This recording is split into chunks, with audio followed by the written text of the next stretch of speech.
Job opens the third cycle of speeches, urging his friends to look, to really see his situation, because if they did, they would be appalled. Job's situation, looked at honestly, requires the admission that God has done this for no reason and that the friend's understanding of the world is a lie. Job asserts baldly, there is no distributive justice, there's no coherent or orderly system of morality in this life or any other. There is no principle of afterlife, after all, in the Hebrew Bible. Chapter 21, verses 7 through 26. Why do the wicked live on, prosper, and grow wealthy? Their children are with them always, and they see their children's children. Their homes are secure, without fear. They do not feel the rod of God. Their children skip about. They sing to the music of timbrel and lute and revel to the tune of the pipe. They spend their days in happiness and go down to Sheol in peace. How seldom does the lamp of the wicked fail? Does the calamity they deserve befall them? You say God is reserving his punishment for his sons. Let it be paid back to him, that he may feel it.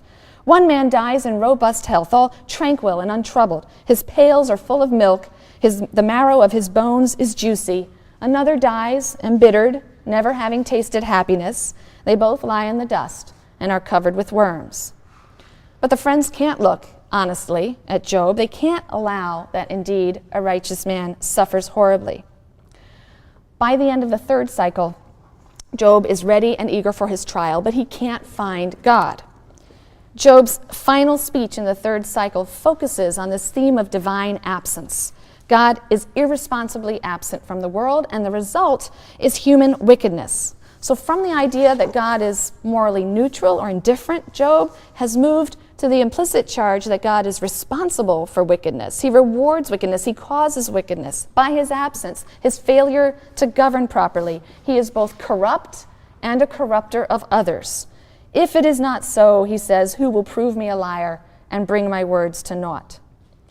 And yet, even in the depths of his anguish, and even though he is now convinced that God does not enforce a moral law in the universe, Job clings to one value.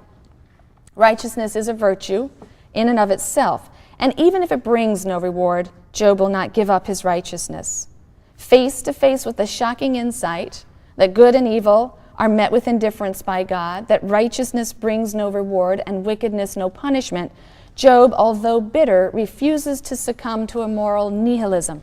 Chapter 26, verses 2 through 6.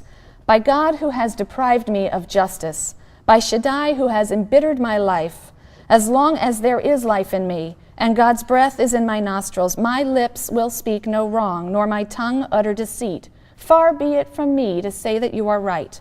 Until I die, I will maintain my integrity. I persist in my righteousness and will not yield. I shall be free of reproach as long as I live.